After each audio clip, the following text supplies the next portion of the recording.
Neuroconciencia, de Fundación AISE.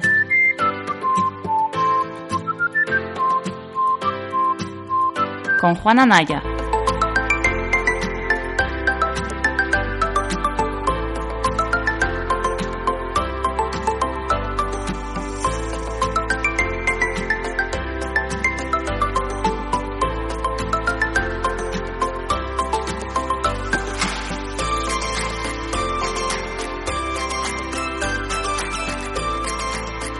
Bienvenida a un nuevo episodio de Neurofisio Club.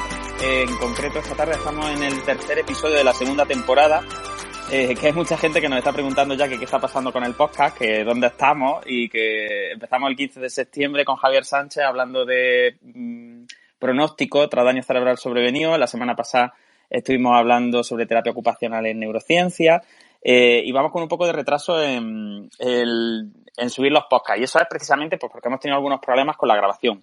Motivo por el cual ya engancho y digo que es la primera tarde que estamos en Twitter Spaces y que vamos a hacer la grabación desde aquí, tanto la charla como la grabación del capítulo en esta plataforma.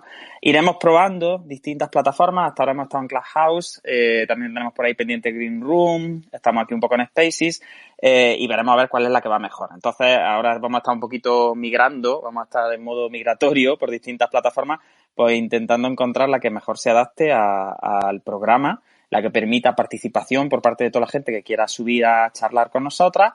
Y por otra parte, porque también nos permite hacer la grabación, pues para luego poder subirlo a los podcasts, porque a la gente le encanta eso de luego poder escucharlo mientras va por ahí en el coche o haciendo la compra o tiene tiempo libre, ¿no?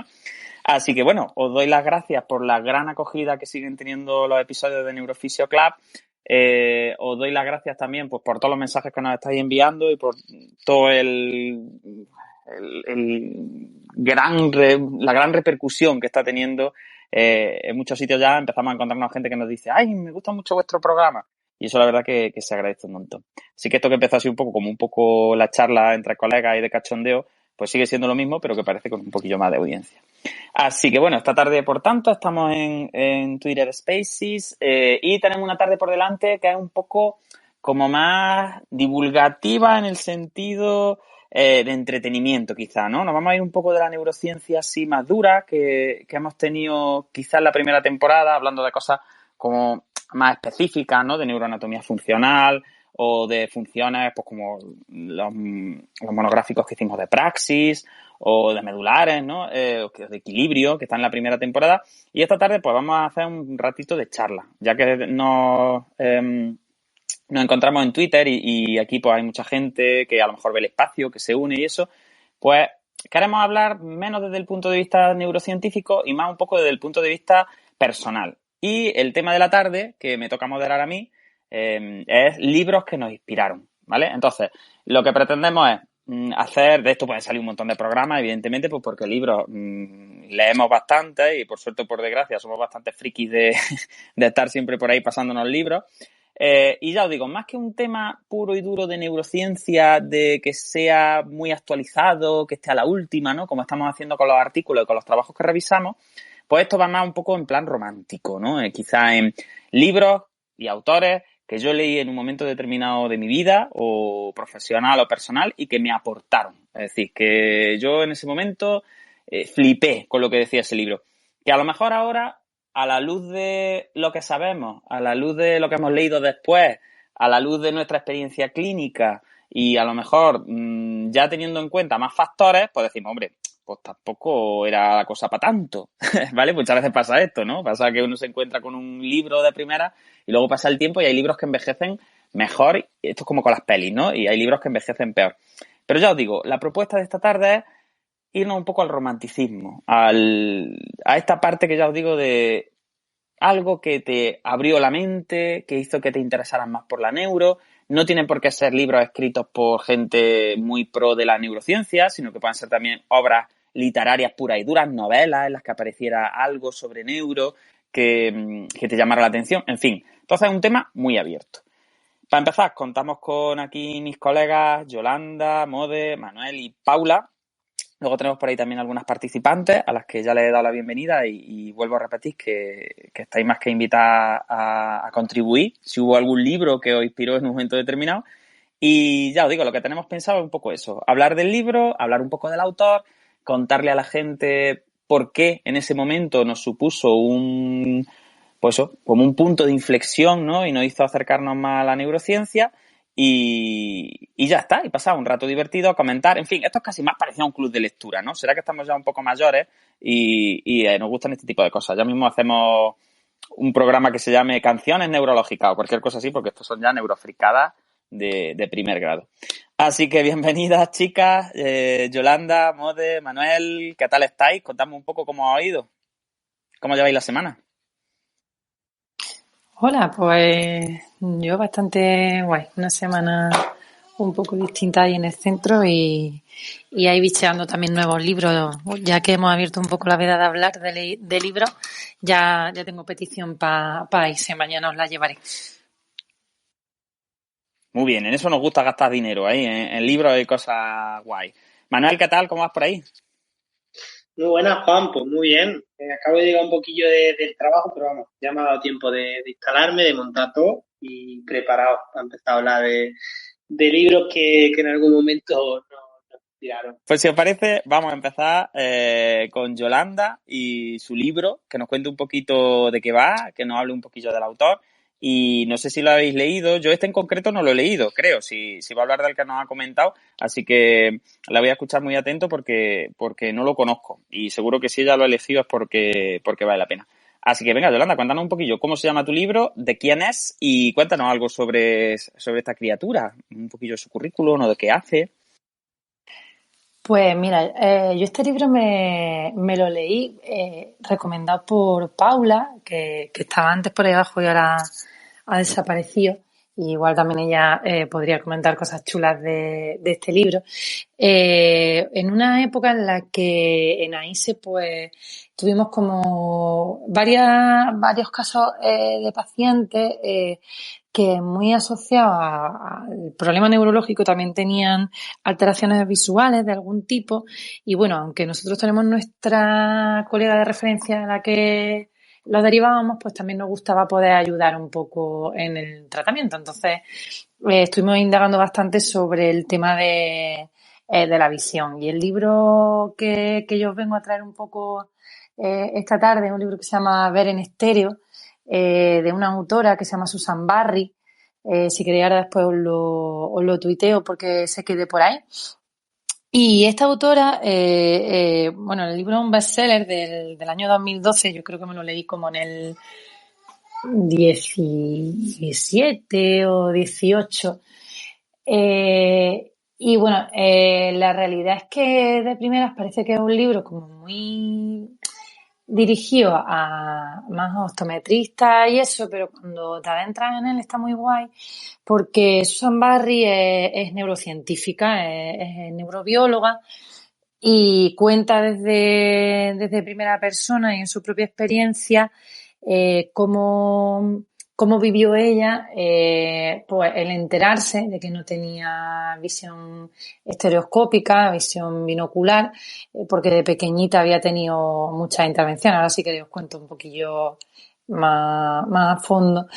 Y cómo al final pues ella sufre como una especie de proceso de rehabilitación en el que va experimentando muchas cosas y bueno, quizás para un optometrista comportamental o para algunas personas del ámbito, como que se quede ahí, pero lo relaciona mucho en muchas ocasiones todo el tema de la visión con el movimiento o con la percepción espacial y con este tipo de capacidades que quizá pues a nosotros que somos fisios pues también nos puede interesar más. Entonces, pues claro, está muy chulo porque ella cuenta su visión desde paciente, ¿no? Desde persona que sufre un problema de visión binocular, pero también a la vez lo cuenta desde el punto de vista neurocientífico, porque además ella es una autora que se dedica mucho a la investigación, aparte de a la docencia, y su ámbito de investigación es de la plasticidad. Entonces, claro, pues hace ahí una mezcla pues muy chula. No sé qué queréis que os cuente de esto. Pues tiene muy buena pinta, sobre todo además porque el tema de la visión siempre como que nos da mucho miedo, ¿no? Es verdad que cuando metemos a neuroanatomía funcional y metemos en el máster, por ejemplo, empezamos a hablar de los sentidos, como que todo el mundo, hay sentidos que le caen bien y hay otros sentidos como la visión que es súper complicada, ¿no? La neuroanatomía y la forma en la que funciona el sistema visual. Entonces es verdad que yo creo que puede ser muy chulo. Además, el punto de vista de que sea ella también la afectada, porque ¿a qué edad has dicho que se dio cuenta de este tema? ¿O ella comenta que en algún momento tuvo como la sensación de que no veía como todo el mundo? ¿O desde siempre? ¿O cómo lo llevaba ella? Pues ella tenía un estrabismo desde el nacimiento, se lo dieron a los 3 meses. Y bueno, pues cosas de la época o del médico que le tocó, la realidad es que la intervinieron muy tarde, que de hecho cuenta un poco, ¿no? lo de cómo se establece la visión binocular y un poco las ventanas, los periodos ventana que a veces se cuentan en neurodesarrollo, también para el establecimiento de este tipo de visión. La primera intervención se la hicieron más tarde de los 2 años de vida. Y estuvo con problemas prácticamente hasta los 7 u 8 años, si no recuerdo mal. Y bueno, ella no fue consciente en ningún momento de que no veía la profundidad, que no era capaz de ver en estéreo, como dice ella, ¿no? No tenía estereosis, porque claro, pues ella había aprendido a vivir con su visión en plano, su anastereosis que se llama, y había aprendido a calcular las distancias de otras formas distintas, pero claro, había como ciertas cosillas de la vida diaria que ella sí que notaba que le generaban más estrés que al resto de personas, ¿no? Como conducir, cuentas o ir a comprar. Sin embargo, ella no fue consciente de todo aquello hasta que fue precisamente en la universidad, en las clases de neurobiología, cuando empezaron a hablar de la visión binocular y de la estereosis, y ella se dio cuenta de que efectivamente no tenía estereosis, con el mazazo añadido de que, según su profesor, pues a la edad de que ella ya tenía, pues imagínate, calculo que entre los 18 y los 20 y pico años, pues que ya aquello no tenía solución. Entonces, pues muy llamativo porque ella se embarcó en un trabajo de rehabilitación y de optometría comportamental ya siendo adulta, y entonces pues claro, pues los límites de la plasticidad también como que los pudo experimentar.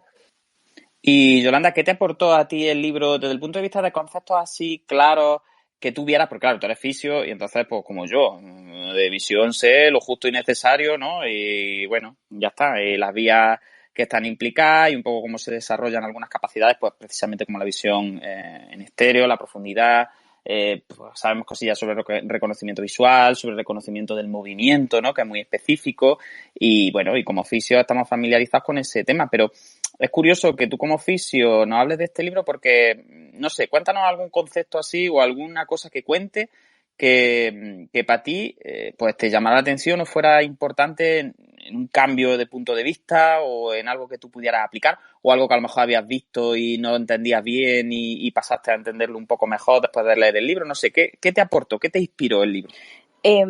A mí ahí... Uy, Paula. Hola, ya lo he conseguido. Uy, mira, Paula, ha aparecido de entre las tinieblas. Buenas tardes, hola. Paula, ¿qué pasa? Me ha costado, pero ya lo he conseguido.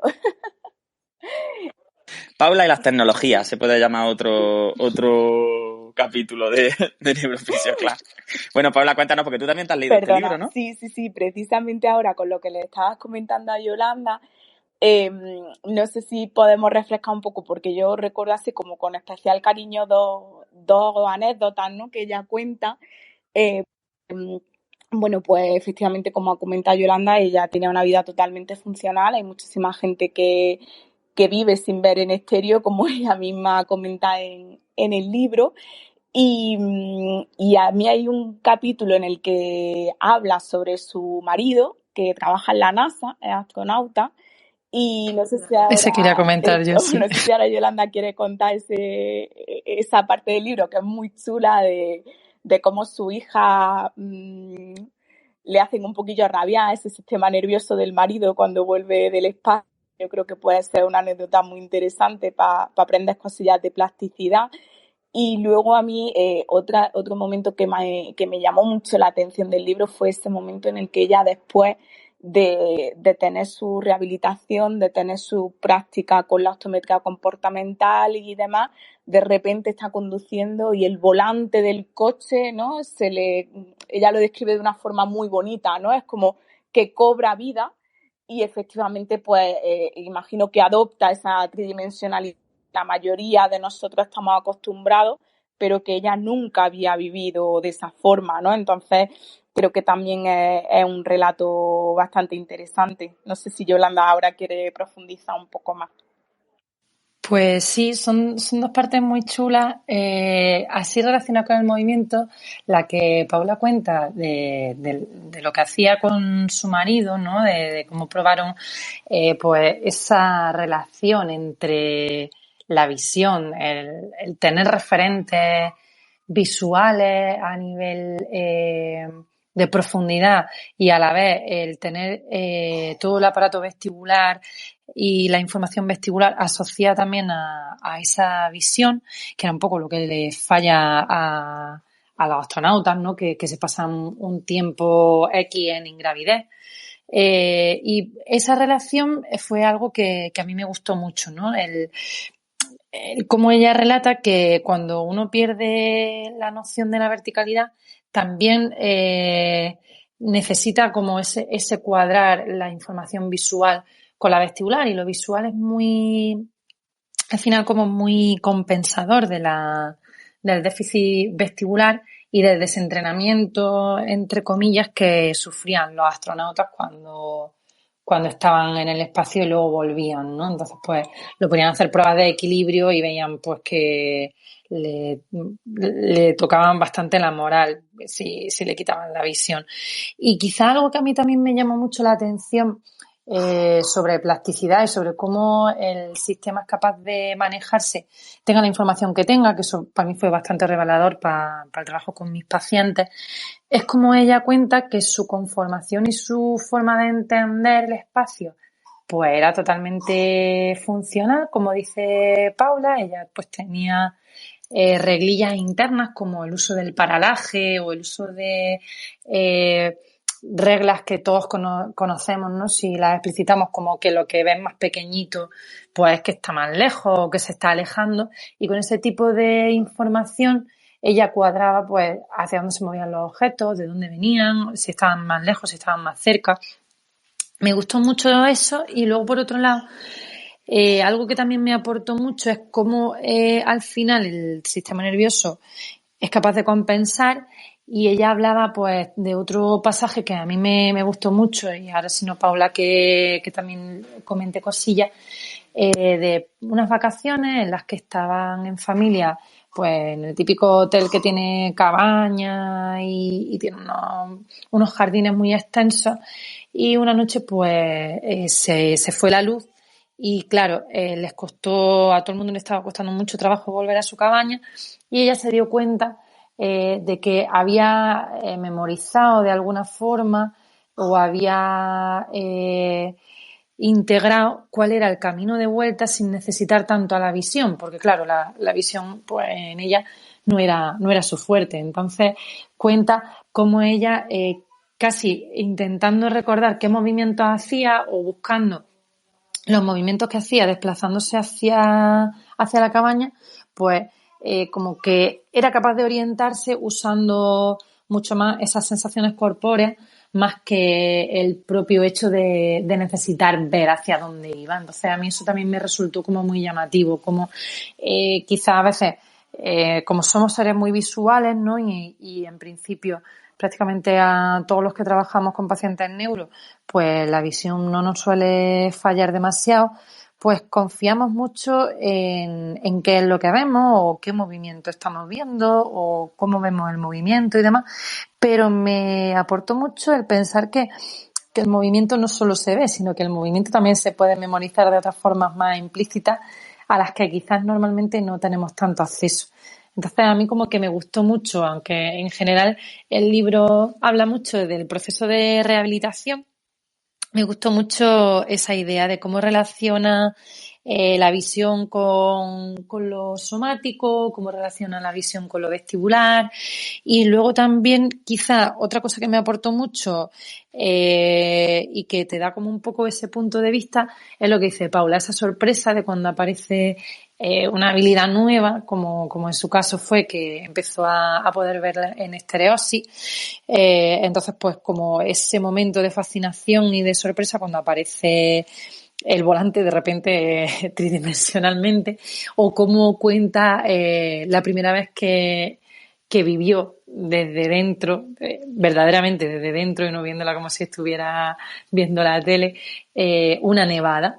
Entonces, son como conceptos que parecen una tontería, pero que claro, que si nos ponemos en la piel pues de personas que nunca han tenido una capacidad y de repente con el trabajo en tratamiento pues podemos ayudarlos a conseguirla, o gente que retoma o rehabilita una capacidad que lleva mucho tiempo sin sentir, pues ese punto de fascinación, ¿no? También que describe ella de una forma pues muy humana y menos neurobióloga, que también le da un matiz muy chulo al libro.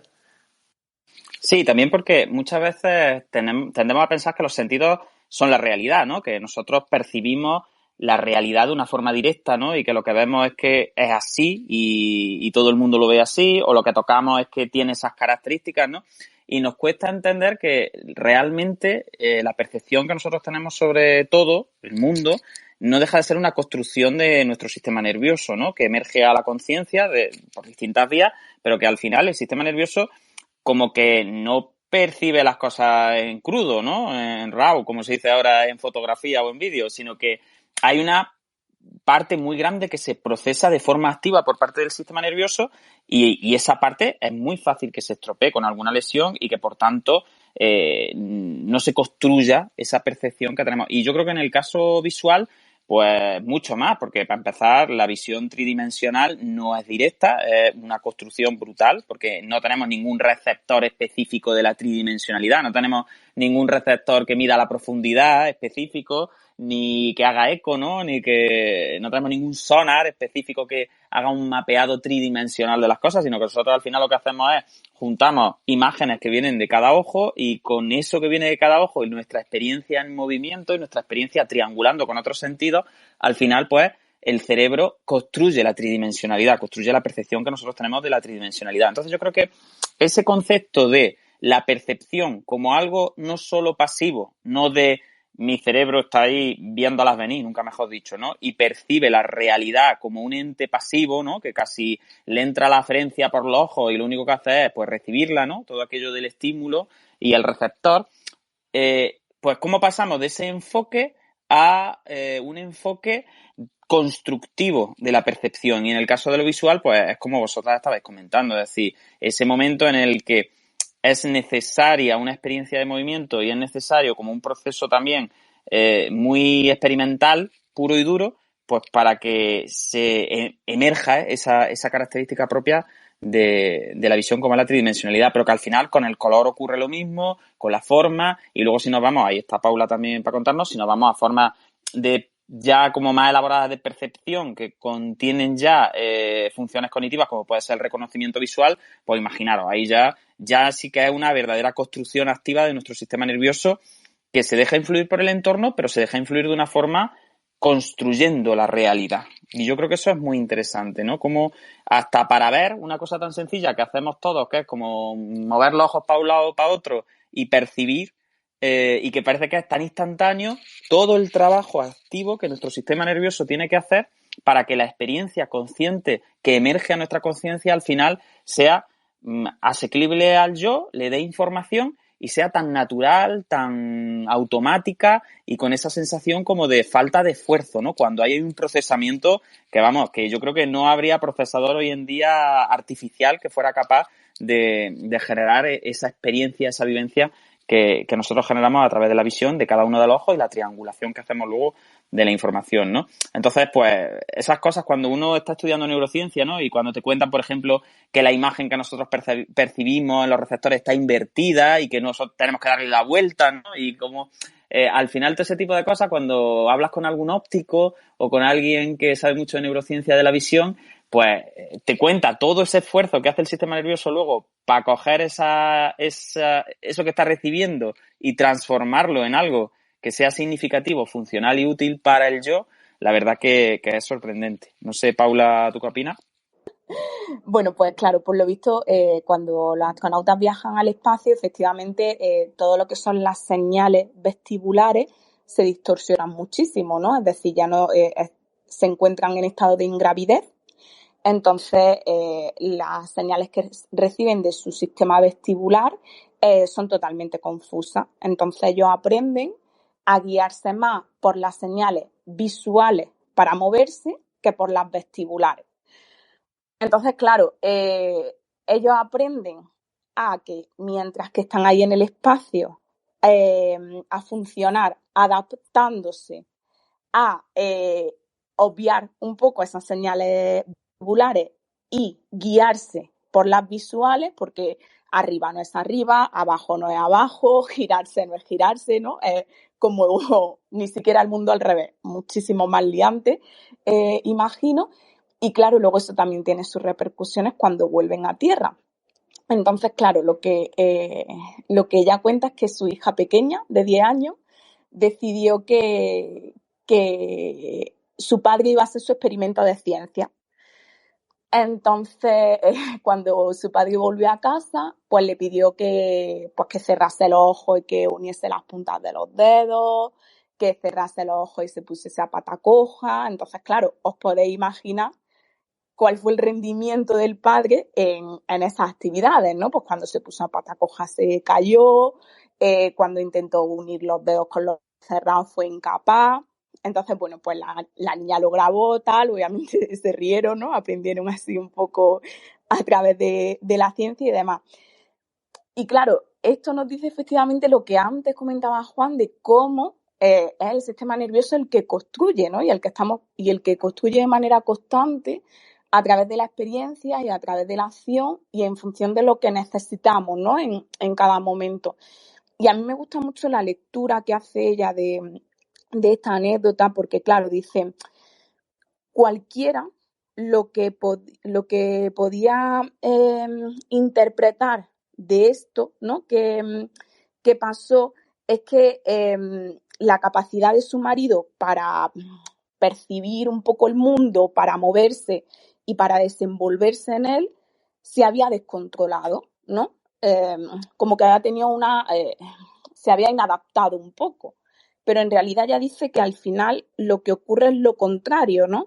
Que lo que ha hecho es adaptar a un estado de ingravidez, que luego obviamente eso tiene sus repercusiones porque dura un tiempo, porque ese sistema nervioso ha aprendido y se ha habituado durante X días o durante X meses a funcionar de esa manera y luego cuando vuelve pues tiene sus repercusiones.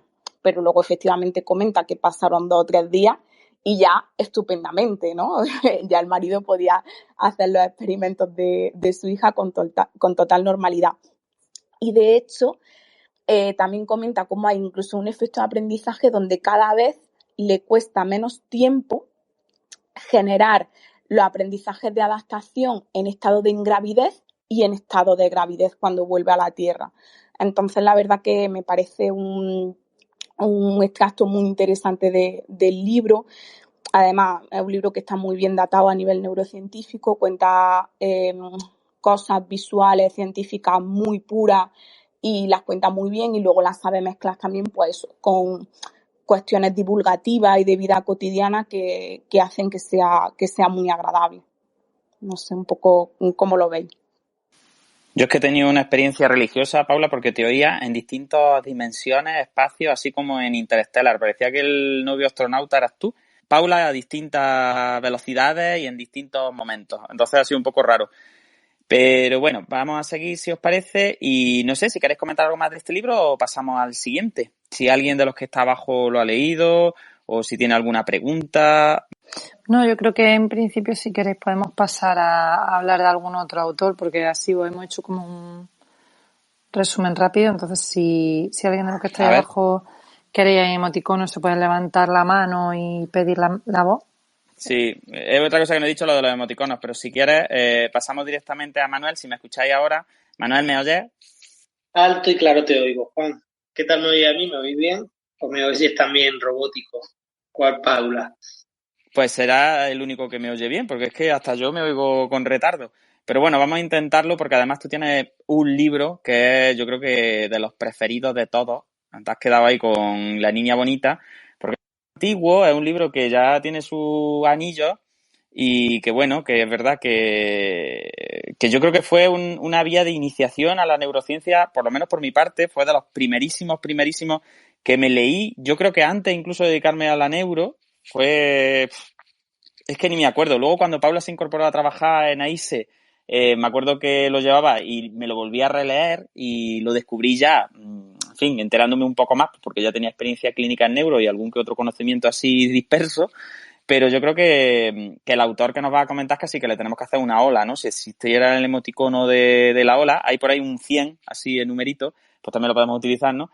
Pero creo que es el autor, pues eso, uno junto a Oliver Sacks y a 4 o 5 más, uno de los grandes divulgadores y expertos en neurociencia, que yo creo que tiene una capacidad muy buena de hacerse entender y de divulgar conceptos que son bastante complejos a gente que no teníamos ni idea. Por lo menos yo en el momento en el que me leí el libro del que tú hablas, no tenía prácticamente, vamos, ni pajolera. Así que preséntanoslo un poco y cuéntanos qué te pareció.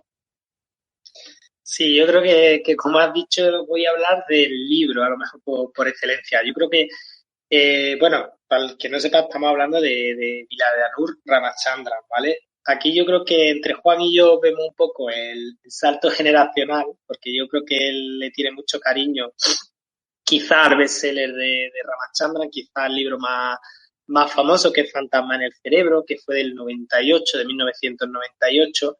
Pero bueno, también el 98 me cogió un poquillo joven y yo el que me he leído y tengo más a mano es lo que el cerebro nos dice de 2011, ¿vale? Pero son bastante similares. Pues nada, este hombre es un neurólogo indio, ¿vale? Uno de los grandes divulgadores, como dice Juan, un hombre muy famoso, porque es que además yo creo que lo importante es que combina muchísimas publicaciones académicas, porque si alguno más o menos estáis un poco informados de temas de terapia en espejo, terapia espejo, neuronas espejo, es un hombre que ha escrito muchísimo a nivel académico en revistas de, lo diré, revistas académicas sobre estos temas, pero es que además tiene unos libros de divulgación que prácticamente son accesibles a cualquier público y creo que se adaptan muy bien al nivel de cualquier público. ¿Por qué? Porque ese es el típico libro que se lo das a una persona sin ningún conocimiento de neuro, como dice Juan, que se lo leyó la primera vez, y la verdad es que te quedas pues, muy sorprendido, muchas anécdotas. Ahora, si queréis, podemos hablar, pues, por ejemplo, de las dos que a mí más me llaman la atención, que son el miembro fantasma y la sinestesia, que son dos anécdotas o dos fenómenos que me parecen fascinantes en la neuro.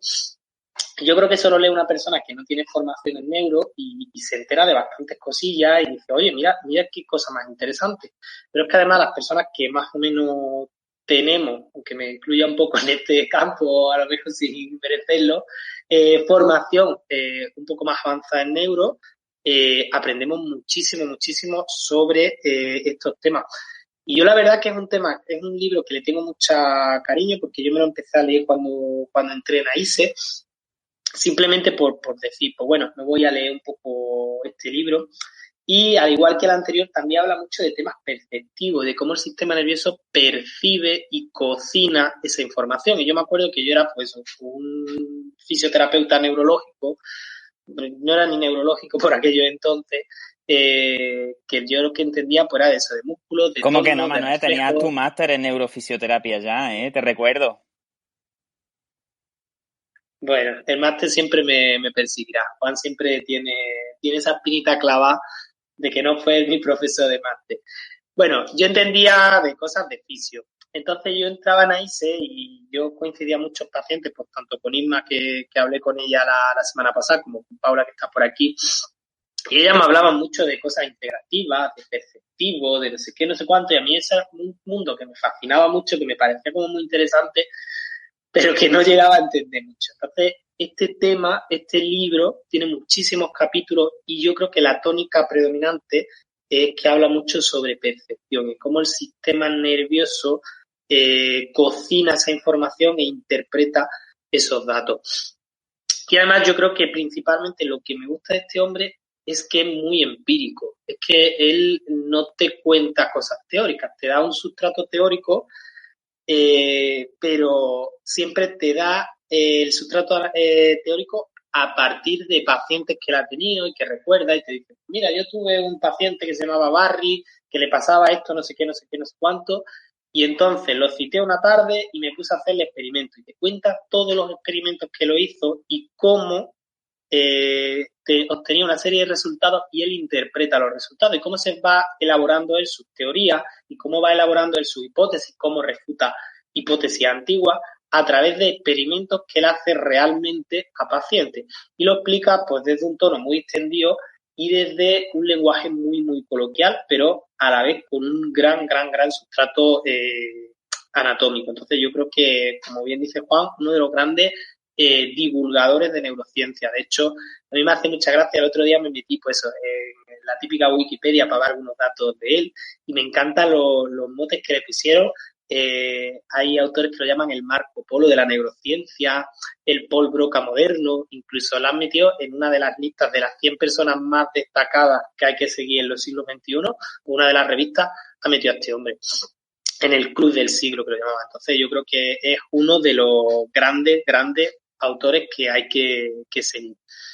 No sé yo qué opináis vosotros sobre estos libros. Yo me imagino que Juan, tú serás más de fantasma en el cerebro y yo de lo que el cerebro nos dice. Creo que aquí damos como un pequeño salto generacional. Aparte de estos libros hay muchísimos más. Un breve tour por la conciencia humana de 2014, La mente emergente de 2003, de 2004, el breve tour por la conciencia humana, de 2003 La mente emergente, El cerebro cuenta cuentos 2012, como digo, muchísimas publicaciones académicas. Este hombre es un gran experto en percepción y sobre todo en percepción visual.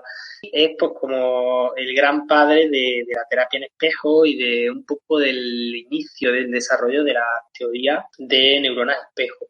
Y uno de los experimentos y una de las cosas que comenta, que de hecho yo creo que es el primer capítulo dentro del libro, que habla del miembro fantasma, que él siempre habla del miembro fantasma. Bueno, el miembro fantasma, por si alguien no lo conoce, es cuando a una persona le amputan un brazo, llega a tener sensaciones en ese brazo, entonces puede sentir dolor, puede sentir cosas en el brazo, que obviamente en un brazo que no tiene. Entonces, habla un poco de esa plasticidad neural y habla un poco de todo eso. Entonces este hombre lo cuenta un poco como fascinado porque cuenta que un día le llegó un paciente amputado que tenía un síndrome del miembro fantasma y él cuenta que eso era una cosa que él había visto en la carrera, como cuando él estudió medicina, pero como que eso a él le venía. Y entonces cogió a ese hombre y empezó a hacerle un montón de experimentos. Y a mí lo que más gracia me hace es que él fue creándole un mapa en la cara en el cual él estimulaba algunas zonas de la cara y el paciente lo sentía en el brazo amputado. Entonces era bastante llamativo y además llegó a trazar un mapa, por lo tanto él decía que no podía ser algo invención del paciente, no podía ser una invención del paciente porque era muy consistente. Y de hecho una de las anécdotas que le contó el hombre, además volvió un poco loco a este hombre y a raíz de ahí siguió investigando muchísimo por el tema, porque le decía al paciente que muchas veces le picaba el brazo, ¿vale? Y lo que hacía era rascarse la cara para que le dejara de picar el brazo. Entonces era como un poco locura. Él estableció una serie de teorías sobre cómo se reorganizaba el tema del área somatosensorial primaria después de una amputación, estableció una serie de teorías. Pero bueno, yo sé que ahora mismo actualmente hay muchísimas teorías sobre el síndrome del miembro fantasma, pero él como que le daba muchísima importancia a como que esos cambios plásticos parecía que necesitaban como de un feedback visual, de un feedback sensorial, como que era que muchas veces se mandaban comandos a ese brazo, ¿vale? Porque en principio las conexiones teóricamente estaban mantenidas, pero claro, no había brazo, por lo tanto no podía haber respuesta y lo que le faltaba era un feedback. Entonces, a raíz de ahí, fue un poco como desarrollando el tema de la terapia en espejo, que en principio yo personalmente conocí a este hombre ya por tema de terapia espejo, porque yo mi TFG cuando estaba en la carrera fue sobre terapia espejo, entonces siempre es un tema que le tengo mucho cariño, y entonces pues se vio que con esta triangulación entre el movimiento y la aferencia visual se podía regular un poco ese dolor y ese síndrome de miembro fantasma. No es un poco Yolanda o Paula, que estoy segurísimo que se han leído, o lo que nos dice el cerebro, lo que el cerebro nos dice, perdón, o fantasma en el cerebro. No sé si quieren aportar algo sobre esto. A mí algo que me gusta mucho de todo lo que investiga Ramachandran con respecto al tema de miembros fantasma es no solo efectivamente todo lo que has comentado de cómo él, bueno, pues genera un cuerpo de conocimiento a través de personas que se han amputado, que tienen miembros amputados y que generan muchos estímulos de dolor, ¿no? Que al final yo creo que eso es la primera pregunta a la que él quiere responder o la que él quiere abordar cuando empieza a investigar o a indagar, ¿no? sobre este tema. Como tú efectivamente has comentado, es muy agradable de leer, ¿no? Porque te lo va introduciendo así muy poco a poco, desde cómo él en su consulta pues le llega a una persona con una queja, entonces él piensa una hipótesis, baraja esta otra, ¿no? Y al final da una solución, ¿no? Entre comillas, magnífica, con una caja y un espejo, que podríamos decir que es algo súper rudimentario, a un problema muy, muy, muy incapacitante para gente con dolor, ¿no? Que sufra amputación. Es cierto que es muy agradable como él te va relatando todas estas experiencias, ¿no? Y también no recuerdo bien si cambia algunos de los relatos o algunos de los pacientes en fantasmas en el cerebro y en lo que el cerebro nos dice, pero yo recuerdo algunas cosas pues como eso, ¿no? Cuando él parafrasea un poco o entre comillas tal cual a sus pacientes, ¿no? Y describe las sensaciones de dolor que tienen. Y con lo que has comentado de cómo explica el desarrollo de la sensibilidad, ¿no? En corteza somatosensorial, cuenta un poco cómo hay áreas vecinas que parece que se asocian, ¿no? Que se relacionan de alguna manera las unas con las otras. Entonces, en una de esos relatos, pues él cuenta como tocando partes de la cara de la persona con el miembro amputado, la persona refiere sentir pues su brazo, la muñeca, el dedo índice y demás. Y volvemos a lo mismo, ¿no? A lo que antes decía Juan, una experiencia total de aprendizaje, de plasticidad y de construcción en base a la experiencia, ¿no? Es decir, he perdido mi brazo, he perdido mi capacidad, digamos, de movilidad y de movimiento en esta parte de mi cuerpo. Entonces ahora hay otra área adyacentes de mi cerebro que parece como que están cogiendo un poco esa sensibilidad, ¿no? Ahí creo que también fue uno de los grandes momentos de la neurociencia en el que se desmontó la sistematicidad, por decirlo de alguna forma, del homúnculo, ¿no? Sensitivo y motor, que no era a lo mejor tan perfecto como todos pensábamos, sino que era muy dependiente de la experiencia y muy dependiente de la plasticidad y del uso, ¿no? Que la persona daba a las partes de su cuerpo. Entonces, es cierto que hay fotos, ahora tuiteo algunas, ¿no? en el libro, en las que llega a pintarle, ¿no? La cara al paciente, pues con siglas, ¿no? De índice o de pulgar, muñeca, no sé qué, ¿no? Porque él va refiriendo cómo efectivamente cuando se le estimulan esas partes de la cara, pues él siente esas partes de su miembro fantasma.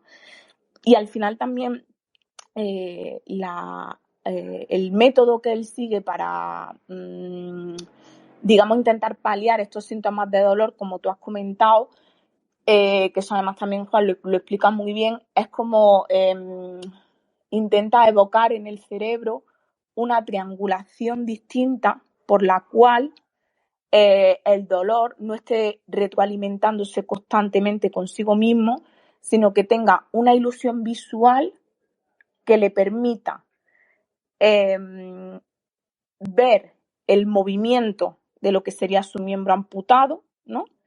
Y entonces eso es como que esa ilusión a nivel visual o esa experiencia de triangulación, volvemos a lo mismo, con movimiento, ¿no? El movimiento hace, y mi experiencia visual del movimiento hace que mis sensaciones de dolor disminuyan, ¿no? Él también desarrolla muchas hipótesis de por qué el miembro fantasma puede llegar a generar dolor, ¿no? Pues mecanismos de sensibilización central, los pacientes refieren como que ellos quieren mover el brazo pero no pueden porque tienen ahí la costura, no sé cómo se dice a nivel científico, ¿no? De ese miembro amputado.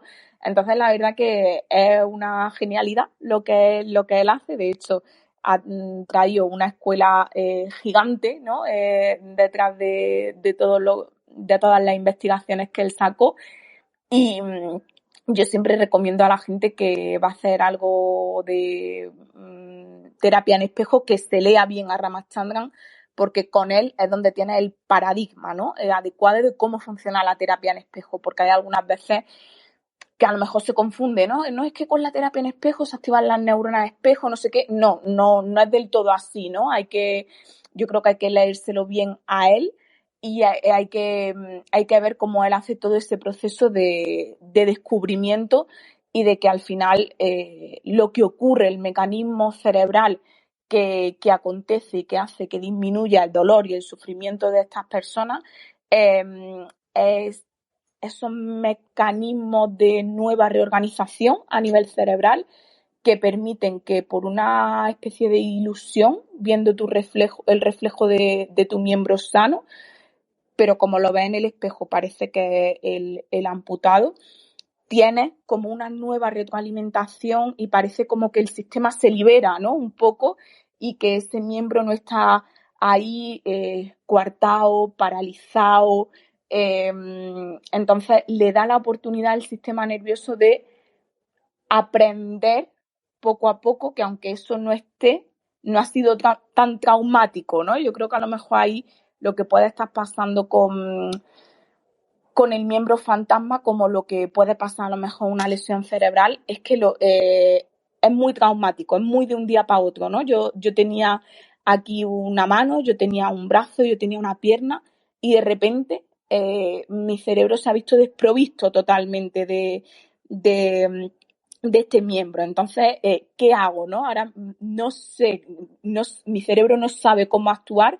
Entonces se generan mecanismos de dolor, ¿no? Esa puede ser una hipótesis como otras tantas que él comenta, pero desde luego es muy interesante leerlo y profundizar un poco en todo lo que él divaga de una forma muy científica y luego efectivamente va demostrando.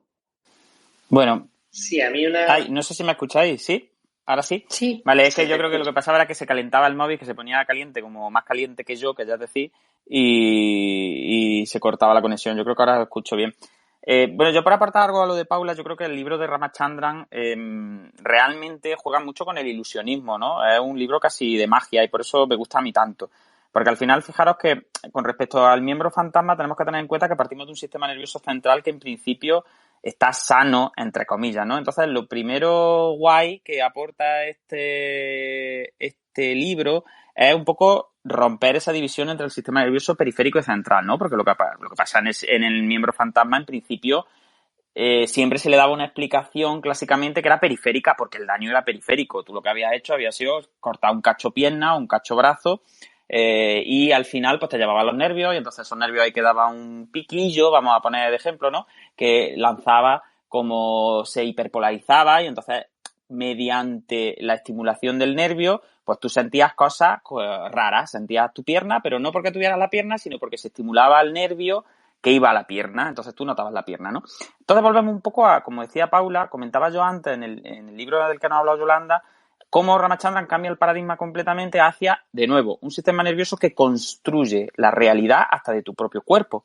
Y entonces él se lleva la teoría no es que allí haya un extremo de un nervio que está siendo estimulado y como es el nervio de la pierna y el cerebro tiene grabado que ese es el nervio de la pierna y es un cerebro estático que solo entiende que ese es el cable de la pierna y tú estás tocando el cable de la pierna, entonces notas la pierna, eso sería como el razonamiento antiguo. Él dice, no, lo que está pasando es que hay neuronas en el sistema nervioso central, en concreto las cortezas somatosensoriales y en algunas vías talámicas, que se ven desprovistas de su principal aferencia somática, y como las neuronas o sirven para algo o se mueren, pues se vuelven locas intentando servir para algo, intentando conectarse a zonas aferentes que están cercanas a otras neuronas, cercanas a ellas, que participan en vías comunes, pero que a lo mejor están referidas a otras partes del cuerpo. Entonces, por eso se dan estos fenómenos de sinestesia sensitiva, que al final serían un poco la explicación que él propone como más factible en ese momento en el que está escrito el libro, volvemos a repetir, que es finales de los 90,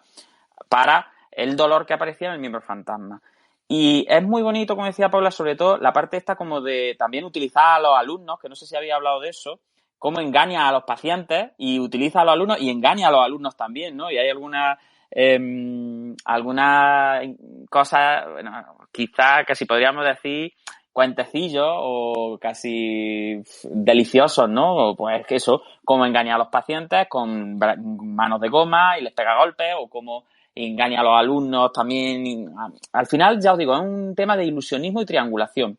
Dado que somos seres tan visuales, lo que él hace es, bueno, pues si a ti tú tienes un dolor tan intenso porque tienes la percepción de que se te están clavando las uñas en un brazo que no existe, en una mano que no existe, al final lo que yo hago es te genero una ilusión óptica de una mano que se abre porque estás abriendo la contraria, tú estás viendo el reflejo de esa mano de forma que, como no te he preparado previamente, realmente te da la sensación de que esa es tu mano, aunque esa mano no exista, pues porque los seres humanos somos así de tontos, porque somos muy visuales y es muy fácil engañarnos por vía visual. De hecho, todas las ilusiones, las más bonitas y las más sorprendentes, son ilusiones ópticas, ¿no? Quizás sea la forma sensitiva más ilusionable. Pues claro, lo que hacía era, generaba la ilusión de que por vía visual esa mano se abría y dejaba de clavarse la uña y dejaba de tener esa contractura. Una zona del cuerpo que se mueve es una zona del cuerpo que duele menos, porque el movimiento es muy aferentador de la nocicepción, sobre todo un miembro que no existe, ¿no? Que existe solo en el esquema. Entonces, claro, él conseguía, mediante esa ilusión visual, mediante esa ilusión que era prácticamente un trabajo de mago, como desprogramar ese dolor y esa sensación de miembro fantasma que se había producido por malas conexiones a nivel central. Entonces, es verdad que es un libro muy interesante porque sienta las bases de procesos que después se desarrollaron y que, aunque hoy en día han cambiado mucho y hay mucha teoría, y Ramachandran, después de estos libros, si lo veis por ahí, ha cambiado el discurso y tiene otras teorías y amplía mucho su conocimiento sobre estos temas, pero es verdad que en el momento en el que está escrito el libro y para alguien que esté empezando la neurociencia, pues es muy bonito porque es muy empírico y sobre todo nos da de nuevo esa idea de sistema nervioso como entidad viva, entidad creativa, entidad activa, que no procesa información que viene de los cables, sino que construye una experiencia completa que sube a la consciencia. Y entonces, el problema de estos miembros fantasma y el problema de este dolor fantasma pasa de ser un problema periférico a ser un problema central, ¿no? Y eso yo creo que es maravilloso y que ha inspirado, pues luego, muchísimas teorías preciosas que en neurofisioterapia pues nos han venido de perlas para entender muchas cosas que a lo mejor, si no fuera por eso, no podríamos entender, ¿no?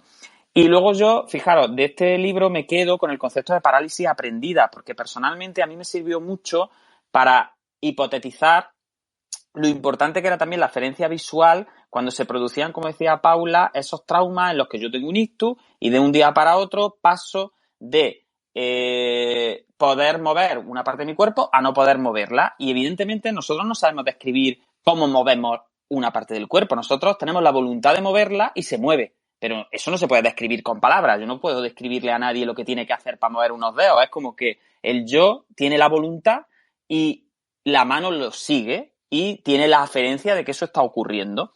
Entonces, a mí me sirvió mucho, por ejemplo, para entender la importancia de los activos asistidos y de las movilizaciones desde agudo, porque muchas veces como fisios pues nos dedicábamos a ir en agudo a las camas de los pacientes y pedirles movimientos y a no aferentarlo, a no darle importancia a la aferentación. Y muchas veces el paciente se esforzaba intentando tirar de un miembro que era imposible tirar porque tiene un déficit de reclutamiento y que además por vía visual está viendo que no se mueve. Entonces, fijaros que aquí la triangulación sería la contraria. Sería, yo estoy intentando tirar de un brazo que sí existe realmente, pero que no se mueve y que además yo estoy obteniendo la aferencia visual de que, aunque intento moverlo, ese brazo está paralizado. Entonces, a mí me sirvió para elaborar la teoría de la parálisis aprendida, que ya Ramachandran se lleva desde lo periférico, ¿no? En los amputados, y que esa parálisis que comentamos de esos miembros amputados que están, por ejemplo, con el puño cerrado clavándose la uña,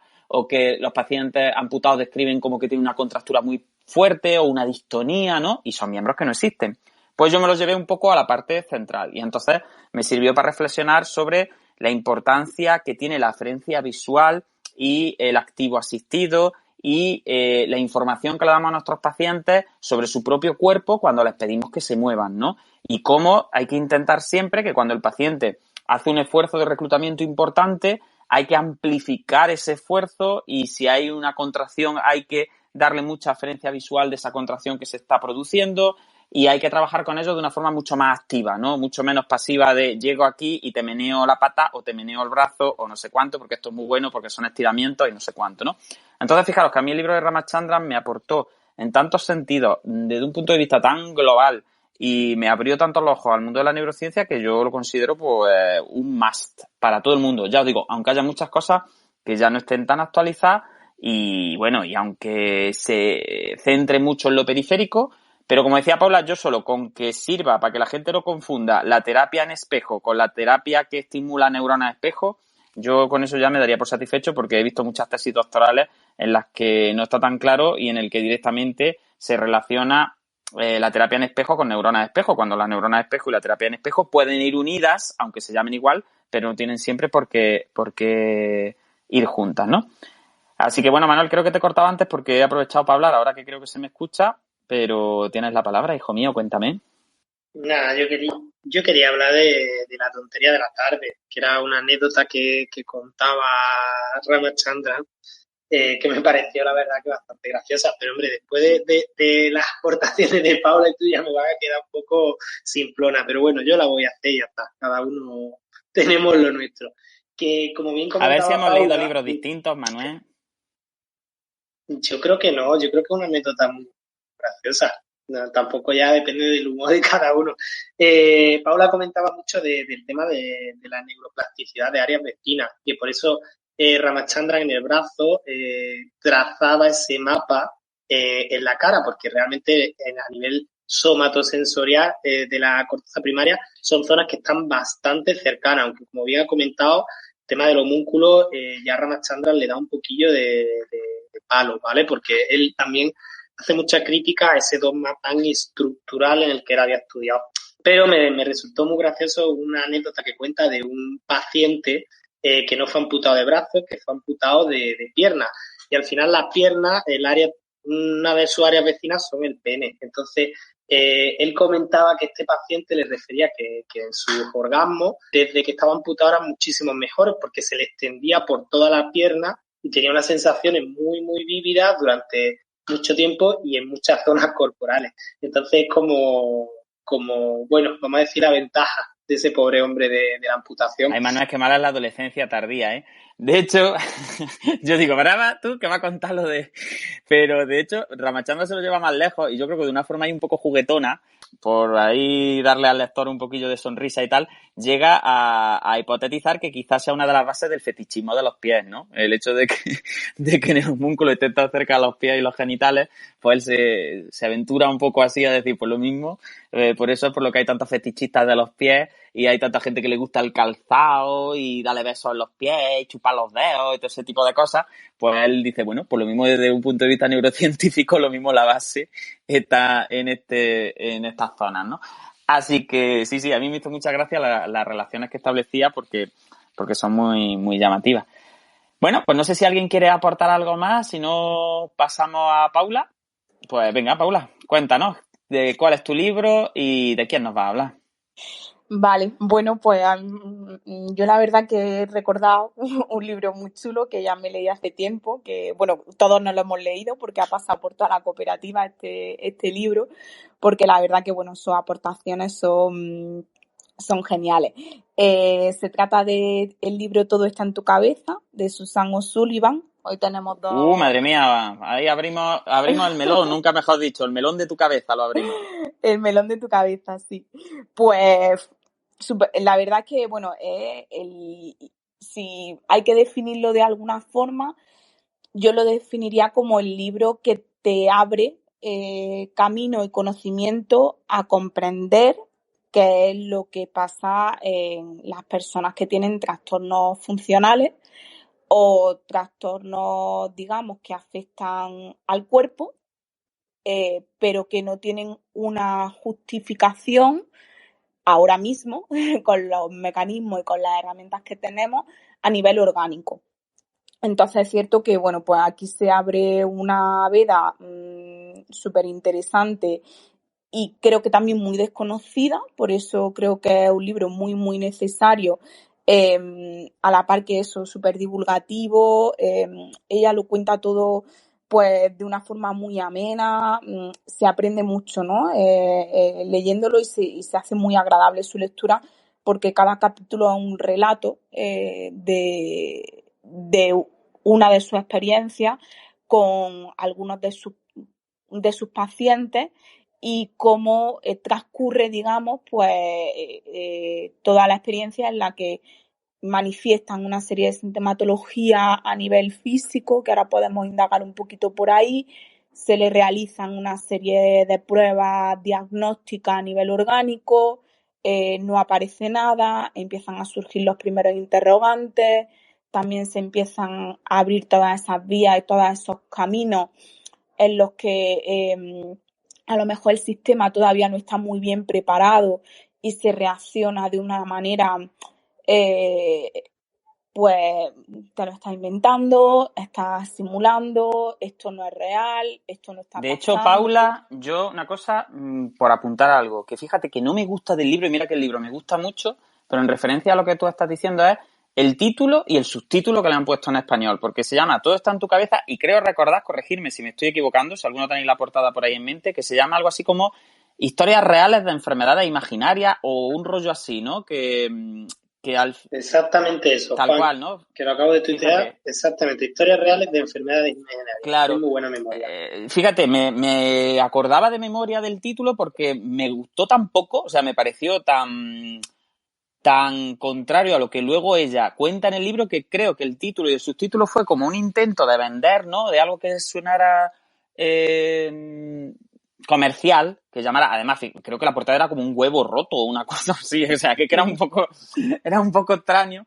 Y es verdad que Sí, lo acabo de poner en el Sí, hilo sí. de Twitter por si alguien lo quiere No me ver. gustó ni el título ni el subtítulo porque precisamente el título y el subtítulo lo que daba a entender es que los trastornos funcionales es como que era imaginario, que tú te lo estabas imaginando o que, de hecho, lo llama así, ¿no? Es como que yo hago aquí un estudio de caso, cada capítulo es una persona, relato toda su historia, pero son enfermedades imaginarias. Cuando ella lo primero que define y lo primero que dice es no, esta gente está enferma, es decir, esta gente tiene un problema, es realmente una enfermedad. Otra cosa que nosotros, con las medidas actuales diagnósticas y con los manuales diagnósticos en la mano, podamos darle un nombre a lo que le está pasando, ponerle un pronóstico, hablar de una etiología o enmarcarlo dentro de un síndrome, ¿no?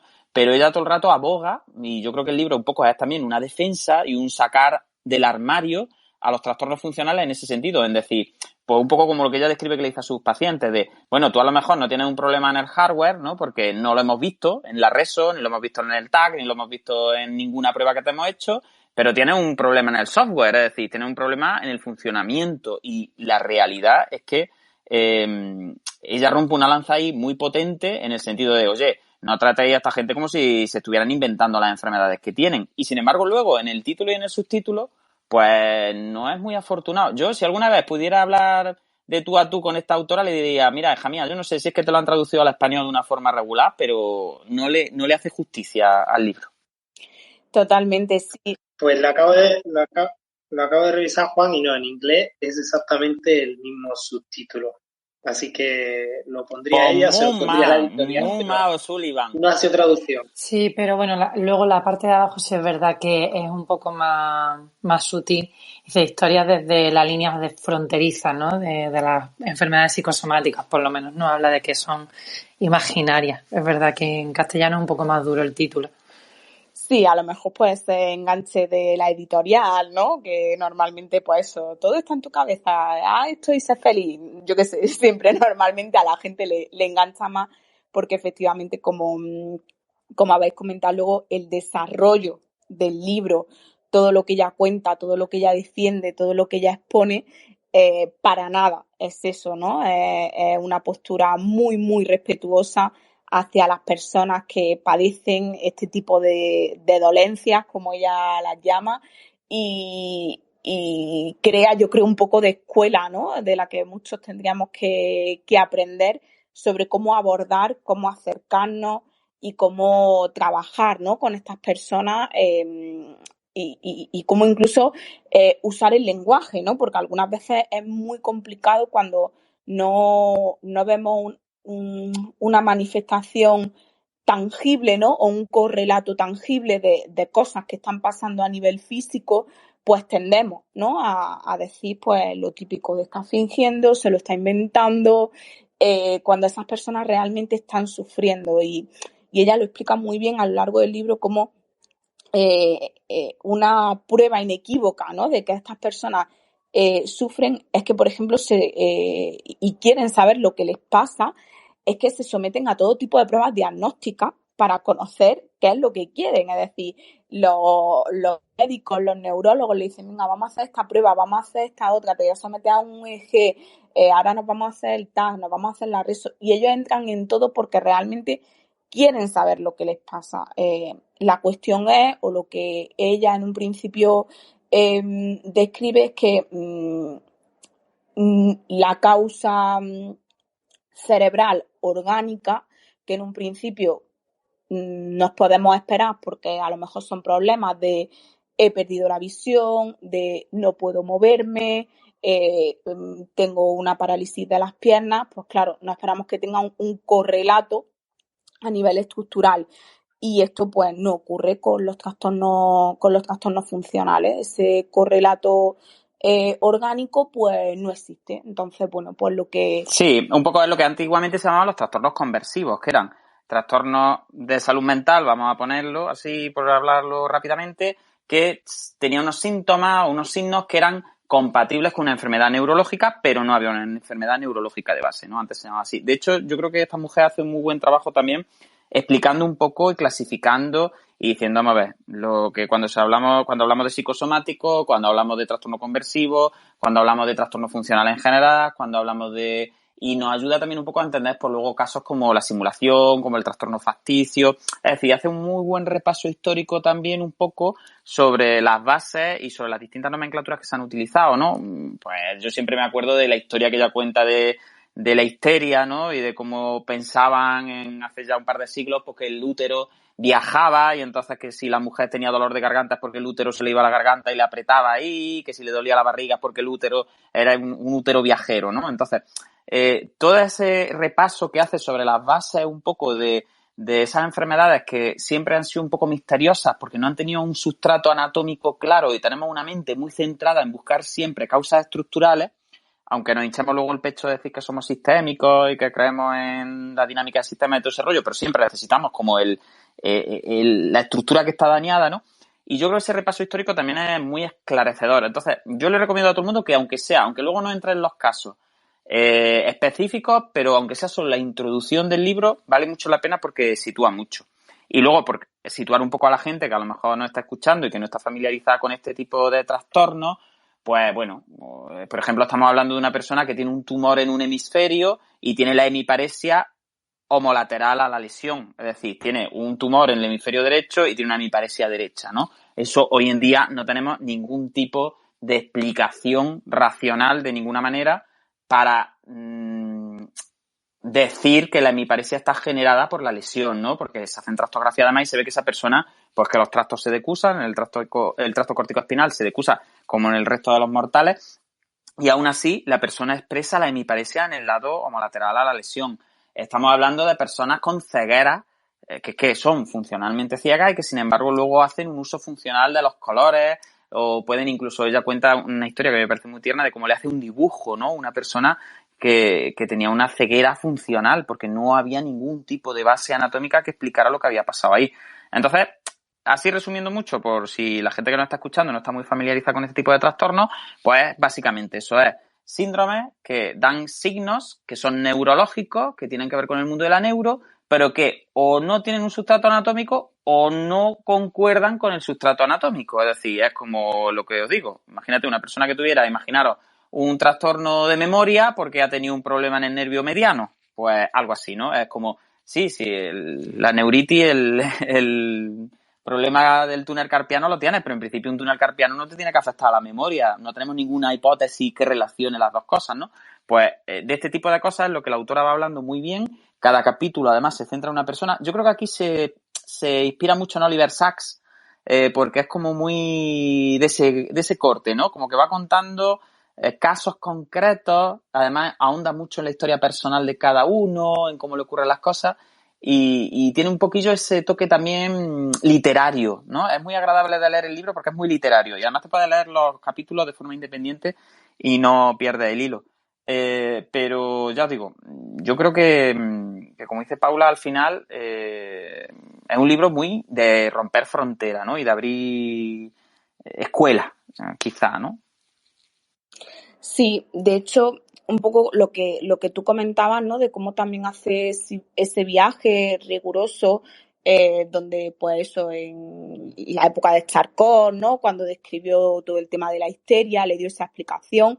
Al final, lo que ella también hace en la actualidad es dar su explicación, o la explicación que existe ahora mismo a lo que le está ocurriendo a estas personas, pero ella también conoce, digamos, entre comillas, las limitaciones, ¿no? Que todos tenemos ahora mismo por las herramientas de las que disponemos para descubrir qué le está pasando a estas personas, cómo su cerebro, su cuerpo están procesando todo este tipo de dolencias que ellos tienen, y de hecho, pues, bueno, incluso en la SEN, ¿no? Y en sitios muy potentes aquí en España se está descubriendo como a nivel tractográfico parece que sí está pasando algo, ¿no? En los cerebros de esas personas. Lo que pasa que a lo mejor ocurre a otros niveles, ¿no? No a un nivel estructural de tengo una lesión isquémica o tengo una lesión ocupante de espacio o tengo una lesión, digamos, como orgánica,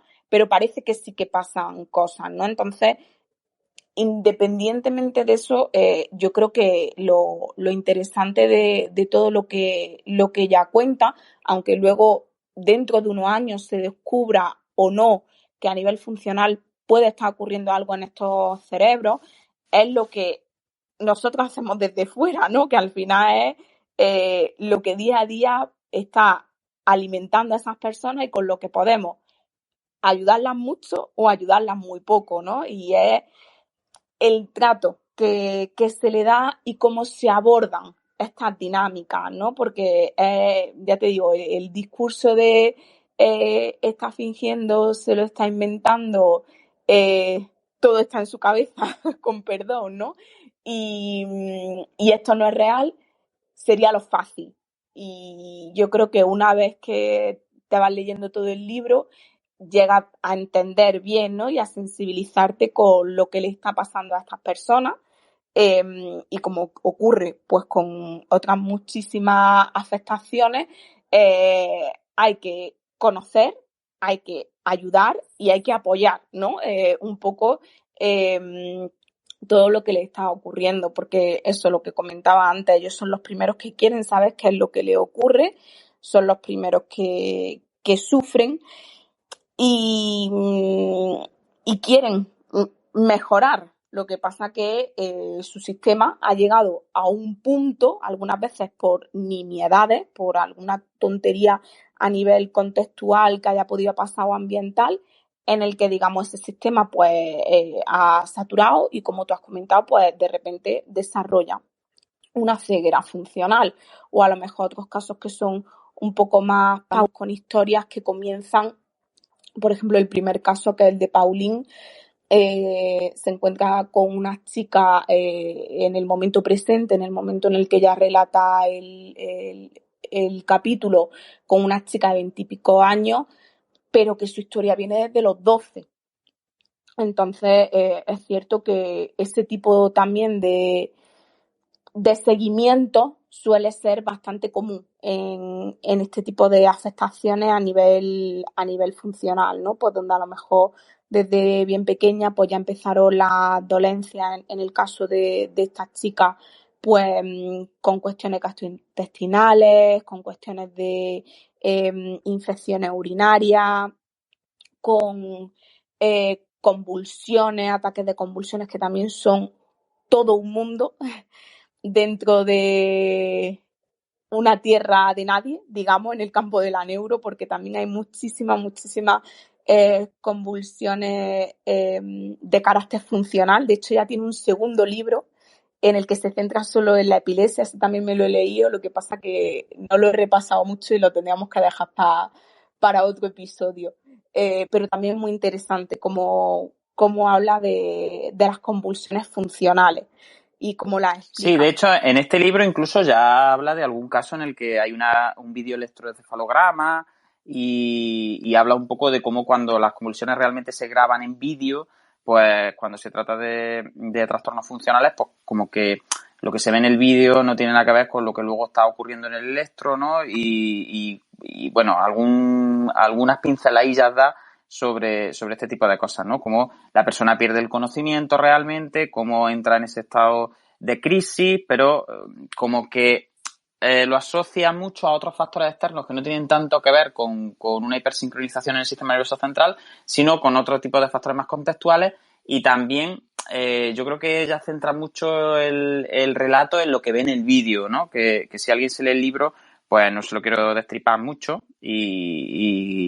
pero que es muy llamativo, ¿no? El hecho de las convulsiones funcionales. Y bueno, porque la gente se haga una idea, esta mujer llega a decir, dedicándose a la neurología como se dedica, que un tercio de los trastornos que entran a la consulta de neuro pueden ser funcionales. Fijaros que ya apunta alto y sitúa los trastornos funcionales en torno al 30 y tantos % de todo lo que llega a la consulta. Dentro de trastornos funcionales no estaríamos hablando solo de trastornos conversivos, entre comillas, le pongo muchas comillas, ¿no? Para que se me entienda, tipo una tetraplegia funcional o tipo una ceguera funcional, sino que estaríamos hablando también sobre todo del dolor tipo las cefaleas de muchos tipos, las migrañas, es decir, mucha clínica que se ve también en las consultas de neuro y que, según esta autora, pues en muchas ocasiones tendría un componente también funcional y un montón de factores asociados que no son puramente biológicos y que no se estudian. Y yo, por poner un poquito también otra aportación que me parece muy interesante del libro, es cómo ella, aunque creo que le tiene demasiada fe a sus compañeros de otras especialidades, ¿no? Como la psiquiatría y a los recursos un poco hospitalarios y no hospitalarios que hay por allí, por su país, al final también deja entrever como que esta gente está en territorio de nadie, ¿no? Como que llega un momento en el que el neurólogo no lo trata porque no tiene nada neurológico, entiéndeseme, ¿no? Nada que nosotros podamos ver qué es, ni que cuadre dentro de nuestras estructuras de conocimiento actuales. Si se lo deriva a salud mental, pues a lo mejor en salud mental dicen, mira, pues es que esta persona al final tampoco tiene un cuadro psiquiátrico claro, porque es una persona que un día pues se quedó en una silla de ruedas y está preocupada porque no puede andar, entonces, pero que no relaciona directamente una psicopatología concreta ni algo de tipo, no hay ningún tipo de psicosis, ni hay ningún tipo de clínica psiquiátrica que justifique la sintomatología neurológica, ¿no? Entonces es verdad que me parece que, bueno, ella, ya te digo, creo que tiene demasiada fe porque muchas veces dice que simplemente a pacientes de los que relata en los capítulos, pues que dándole un escitalopram, algún antidepresivo, lo que sea, como que ya con eso, como que mejoran simplemente y que cuando pasan por salud mental, muchos de ellos, pues sus problemas se solucionan bastante. También hay otros muchos y sobre todo esto dentro de nuestra experiencia ya clínica aquí en España y con pacientes concretos y reales, que vemos que son gente que está vagando por distintos servicios, que no los quieren en neurología, que no los quieren en rehabilitación porque no son rehabilitables, que no los quieren en salud mental porque no están en crisis, ni están disociados, ni tienen una clínica que sea compatible pura y dura con algo de salud mental, ni los quieren en trauma porque no tienen un hueso roto. En fin, estoy resumiendo mucho, pero es verdad que el libro también sirve un poco para darse cuenta de eso, ¿no? De que hay gente que tiene un sufrimiento brutal, que ve sus vidas totalmente rotas por algo tan gordo como tengo una pentaplegia y no puedo moverme, o tengo una hemiplegia, o no veo, o me duele tanto que, o tengo crisis y me caigo al suelo y empiezo a convulsionar. Es decir, cosas muy gordas que luego no tienen tampoco una respuesta adecuada por parte del sistema y que están en tierra de nadie porque realmente no hay una prueba estructural que defina de dónde viene ese tipo de crisis o esa problemática, ¿no? Y yo creo que sería muy interesante también reflexionar sobre eso, sobre cómo el sistema, yo estoy hablando sobre todo de aquí de España, no porque desconozco si allí de donde está esta mujer, la querida O'Sullivan, está la cosa mejor, pero por lo menos en España están en tierra de nadie y conocemos casos concretos todos los meses en los que van vagando y al final pues un poco triste también que no haya unidades especializadas o que no sean frecuentes las unidades especializadas en este tipo de trastornos que, fijaros, en el discurso por lo menos ya se sabe que son muy frecuentes. Sí, la verdad es que es curioso cómo efectivamente la respuesta, ¿no? A lo mejor no es del todo la adecuada porque efectivamente hay mucho desconocimiento, ¿no? Sobre, primero, a lo mejor el diagnóstico de estas personas, porque realmente hay veces que llegar al diagnóstico no es fácil, porque efectivamente debutan con síntomas físicos, entonces, claro, pues imagino que el profesional de referencia va a ahondar en exámenes y en pruebas diagnósticas físicas que le puedan dar una respuesta o no a esa sintomatología, ¿no? Que en un principio parece ser que se está manifestando de forma orgánica. Lo que pasa es que, claro, luego te vas encontrando en las pruebas que no hay una causa orgánica a esa manifestación física. Y la verdad es que, bueno, yo creo que ahí es que es súper complejo, ¿no? Porque efectivamente, como ella comenta, es que podemos irnos a historias que es que vienen de años y años en los que la persona a lo mejor pues lo que pudo pasar o lo que pudo empezar ya hoy en día no está presente para nada en su vida, ¿no? Es lo que dice ella, ¿no? Llega un momento en el que ya el síntoma físico está tan presente que ha reemplazado totalmente al malestar emocional que a lo mejor se pudo generar en su momento. Y luego a lo mejor el malestar emocional tampoco es algo tan grande. Efectivamente, porque fíjate que eso también como que lo deja claro y es interesante en este libro, como clásicamente primero se dijo que era, bueno, que pasamos desde el histerismo puro y duro hasta esto es todo psicológico, hasta tal, y ella va haciendo ese repaso, pero luego al final yo creo que, a ver si lo un poco para que se me entienda, al final yo creo que ella también como que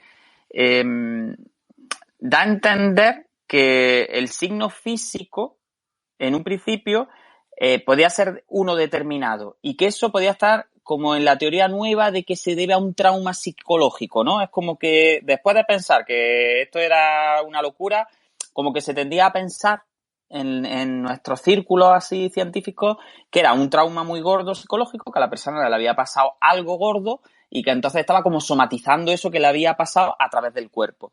Pero ella llega a dar un paso más allá y dice, no, mira, que hay veces, la gran mayoría de las veces, en las que tampoco ahondando en la historia personal, tú te encuentras un trauma del calibre necesario como para provocar esto. Es decir, que hay trastornos funcionales que no están directamente relacionados con un trauma vital, con una agresión, con una violación, es decir, con una pérdida gorda o la muerte de un ser querido, muy querido, o con duelos sin resolver. Es decir, que esa teoría también que se elaboró un poco sobre el origen traumático desde el punto de vista psicológico de los trastornos funcionales y que al final eran como somatizaciones, pues ella tampoco está de acuerdo. Es decir, que fíjate que a mí ella me parece como muy avanzada y muy guay en estos términos, ¿no? Tanto en la defensa que hace de esto no se lo están inventando, como en esto hay que tratarlo bien y a lo mejor la mejor forma de tratarlo no es desde la neurología, sino que hay que apoyarse en otras disciplinas.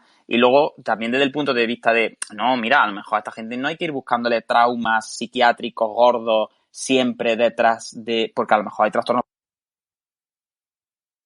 que son trastornos funcionales sin necesidad de un trauma previo, ¿no?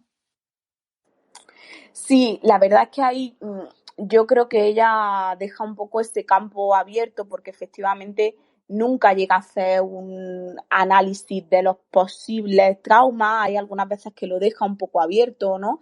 Pues en un principio cuando yo recopilé historia clínica en tal caso, pues todo lo que se me contó fue mucho lo médico, pues que tuvo la infección, que luego tuvo el principio de gastroenteritis, que no fue gastroenteritis, que luego tuvo las convulsiones y tal, pero luego a lo mejor siempre ella cuenta un poco, da el aporte pues de que intenta estar en comunicación con los servicios de psiquiatría o de terapia ocupacional, que siempre intenta, y de fisioterapia, que siempre intenta que acompañen, ¿no? En el proceso de trabajo de estas personas, y luego pues a lo mejor eso, pues salen cosillas, pero ya te digo que no tienen por qué ser un gran trauma.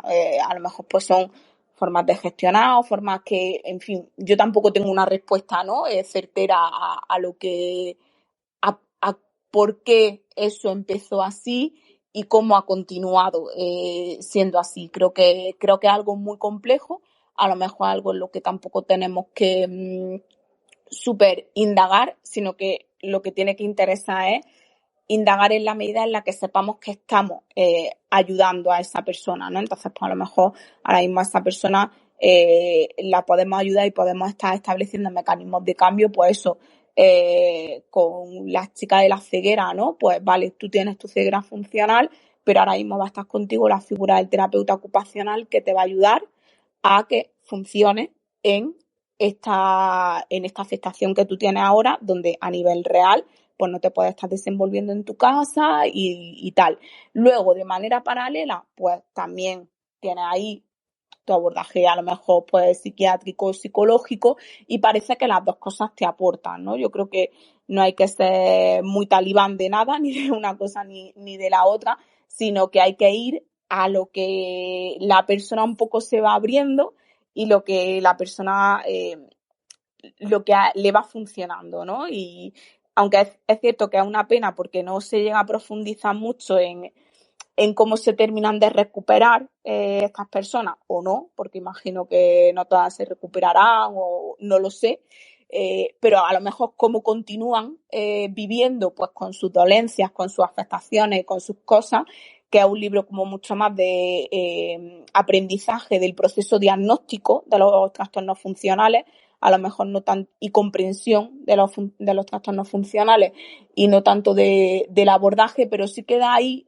pinceladas, ¿no? Al final de los capítulos que van en consonancia con esa comprensión que hay que tener hacia ellos. Luego, en algunos casos salen cosas y en otros pues no salen, pero al final aporta y se aprende mucho, ¿no?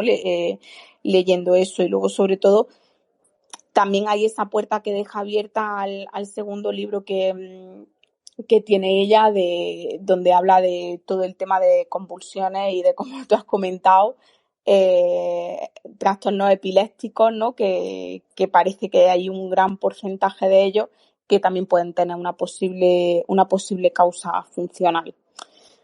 Y luego también hay una cosa que, por ejemplo, a mí en la introducción me gusta mucho del libro, que matiza un poco o relativiza lo que es la somatización, ¿no? Y dice que al final todos, en algún momento de nuestra vida, manifestamos síntomas somáticos y que eso es algo totalmente normal y totalmente adaptativo, ¿no? Pues cuando vivimos una situación de vergüenza, pues nos ponemos colorados, se nos acelera el pulso, es decir, que el mecanismo de somatización es un mecanismo normal y adaptativo del cuerpo. Luego, efectivamente, estaría el punto un poco más álgido, que es el punto de estos trastornos, ¿no? De síntomas somáticos, donde ya lo que ocurre es que la persona padece de una incapacitación real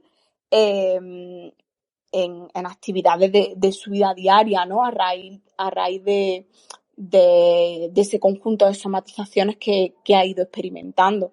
Pero también un poco tener en cuenta que la somatización es algo normal, es algo que todos tenemos y que es un mecanismo biológico adaptativo que está ahí por alguna razón. Lo que ocurre es que en algunos casos, pues eso, digamos, se manifiesta de una manera más grave y es lo que lleva un poco a ella a relatar casos concretos de personas que padecen estas somatizaciones a este nivel de gravedad. Pues sí, yo decía antes que bueno, porque es que el libro tiene para estar charlando horas y horas y horas.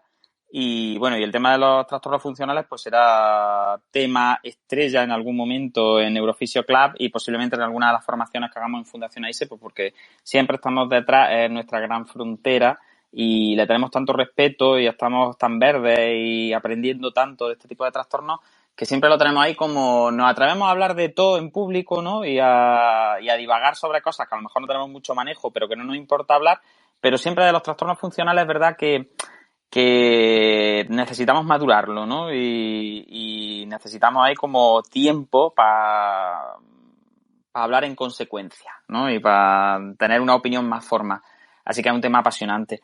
Os decía lo de bueno también, pues porque no sé si habéis fijado que son las 10 menos cuarto, se nos ha ido el pistón. Yo, como he estado a la mitad del capítulo por el ciberespacio con los calentones del móvil, que yo creo que el móvil está como el dueño, pues se me ha hecho muy rápido. Pero si os apetece, aunque yo, por ejemplo, no he hablado de mi libro, ni Ana tampoco, ni Mode tampoco, pues si os parece, pues os emplazo a que la semana que viene sigamos con el mismo tema. No sé si a la audiencia le apetece y le ha parecido interesante escucharnos hablar sobre los libros que nos inspiraron. Yo en concreto, pues iba a hablar del autopilot, del arte y la ciencia de no hacer nada, de Andrew Smart, que es maravilloso y que Paula y yo estamos enamorados siempre de nuestro Andrew. Y bueno, y hay gente por ahí pues que iba a hablar de cosas de Oliver Sacks, iba a hablar, bueno, se nos quedan tantas cosas y tantos libros interesantes de los que hablar que yo creo que esto se presta a un club de la lectura o a un libro que nos inspiraron segunda parte, ¿no? Así que si os parece, lo vamos a ir dando por finalizado. Abro una ronda de intervenciones así cortita porque son las 10 menos cuarto de la noche y esta gente querrá acostarse, como dicen en mi pueblo. A la audiencia agradecerles a los que habéis estado ahí todo el rato y también abro un poco las puertas a si alguien quiere intervenir, pues que lo pueda hacer. Es la primera vez que lo hacemos en Twitter, no sé si se repetirá o volveremos a Clubhouse o probaremos otra cosa, dependiendo de la experiencia que tengamos un poco y del feedback que nos deis, pero la verdad que yo estoy muy entretenido y creo que también son necesarios este tipo de episodios en los que divagamos un poquito más y hablamos más desde nuestros gustos, desde nuestras emociones también y hablamos con cariño de libros que nos han marcado. Al final yo creo que también podemos hacer algo así como autores que me inspiraron, cursos que me inspiraron, artículos científicos que me inspiraron, ¿no? Yo creo que esto se presta mucho y es muy bonito al final, ¿no? Porque cuando la gente habla de las cosas que le han marcado y que le han ayudado en su desarrollo personal y profesional, pues al final yo creo que otros se pueden inspirar también y pueden tener curiosidad, ¿no? Pues si no conocían el libro de O'Sullivan, todo esto en tu cabeza, pues ahora pueden acercarse y comprárselo y echarle un vistazo, ¿no? O el de Fantasma en el cerebro, que yo creo que ese ya ni se editará de lo viejo que está, porque 20 y tantos años en neurociencia, eso es, yo creo que estará hasta descatalogado, pero por ahí tiene que andar. O en el caso de Yolanda, el de ver en estéreo, que también es súper interesante. Así que yo espero que os haya inspirado el episodio, espero que hayáis estado entretenidos. Volveremos, no sé si la semana que viene, me imagino que la semana que viene con libros que nos inspiraron dos, y si no, pues sacaremos otro tema y retomaremos el tema de los libros en otro momento, porque yo tengo que hablar de Andrew Smart porque se lo merece, porque es muy guapo, muy apañado y escribe muy bien y muy listo. Así que, y Paula y yo tenemos que hablar de nuestro Andrés, porque claro, que eso es que nos llegó al alma. Así que chicos, abro una última ronda de intervenciones así cortitas para que os despidáis, por si alguien quiere aportar algo, por si queréis contarme qué os ha parecido la experiencia del Twitter y ya está, y nos vamos a descansar, si os parece que mañana hay que trabajar. Pues Juan, a mí me gusta mucho, ya aprovecho que estamos en directo para pediros a los de AISE el libro de Sleeping Beauties, que es el último que ha sacado precisamente la O'Sullivan, de la que hemos estado hablando ahora al final, que parece que es segunda parte de este que hemos estado hablando. La pena es que todavía está en inglés, así que igual no nos lo leemos todos los de la cooperativa, pero a mí me gusta mucho este rollillo de estar hablando de lo interesante que se saca de lo que cada uno ha leído. Y bueno, pues si queréis podemos hacer un club de la lectura, nos leemos este y hablamos de él en unos meses. Pues estaría guay, el club de la lectura de Neurofisio Club. Yo creo que puede estar interesante y así nos enrollamos. Y aunque esté en inglés, pues ya sabes tú que algunos no lo leeremos y otros se verán la película o se verán el curso. Mira, el Manuel ni habla. Manuel, el Manuel ni habla. Y mira que lo he dicho a Pared para que dijera, no, yo me lo leo. No me he dado por aludido. Claro, no. Porque Manuel tiene el B1, hombre, que Manuel es del grado, no es como nosotros, diplomado. Yo es que no me había dado por aludido, por eso no he hablado. Digo, estarán hablando de otra persona que no esté en la sala. Que, bueno, nada, a mí la verdad que sí me ha gustado. Yo soy muy sincero, yo no tenía mucha esperanza en este tipo de temas muy interesantes. De hecho, ya cuando estaba leyéndome algunos capítulos del libro, digo, me ha parecido bastante interesante. Y sobre todo lo que más me ha gustado yo soy muy fan de Twitter, Juan, te lo tengo que decir. Me ha gustado mucho la plataforma, creo que se ha conectado. Hemos batido récord de conexiones en directo. Así que bueno, veremos a ver cómo nos funciona la grabación, pero a mí la verdad es que buena tarde. Para mañana tener que madrugar ha merecido la pena estar aquí hasta las 10 de la noche. Bueno, pues yo que me apunto a los siguientes podcasts de libros porque sabéis que me gusta mucho, así que contad conmigo. Pues nada, vamos a dar por cerrado el programa, si alguien quiere levantar la manita o cualquier cosa, y si no, pues nos vamos a descansar. Os emplazo al Neurofisio Club del miércoles que viene, que posiblemente sea sobre libros o sea sobre cualquier otra cosa, porque los temas los decidimos en 2 o 3 días, tampoco tenemos tiempo para prepararnos más, pero os quiero dar las gracias por estar escuchándonos. Prometo que vamos a subir en nada los episodios que faltan del podcast, porque mucha gente me ha pedido, sobre todo el episodio de Javi, de Hemisferic, y muchos terapeutas ocupacionales que estaban encantados con que la semana pasada estuviéramos hablando con las terapeutas de AISE, así que os prometo que me voy a poner las pilas y que intentaré editar los audios en una semanita o 2 y iremos subiendo todo el contenido en abierto al podcast de la Fundación AISE, que ya sabéis que se llama Neuroconciencia. Así que muchísimas gracias de corazón, espero de verdad que esto os sirva para que la gente se anime a leer, para que se anime a tratar temas tan transversales y tan a lo loco como los que hemos tratado esta tarde, que nos hemos ido desde la fisiología de la visión hasta periférico, integración con central, hasta trastornos funcionales, es decir, hemos pegado aquí bandazos para un lado y para otro, pero yo creo que al final pues queda guay, porque al final estas son las conversaciones que tenemos todos los días en la cocina, mientras estamos tomándonos un café, y bueno, y por lo menos así las compartimos con todo el mundo que se pueda conectar y dejamos constancia para quien nos quiera escuchar. Así que muchísimas gracias de verdad, nos vemos el miércoles que viene y como siempre digo, que el movimiento os acompañe, portaros bien y hasta la próxima. ¡Hasta luego!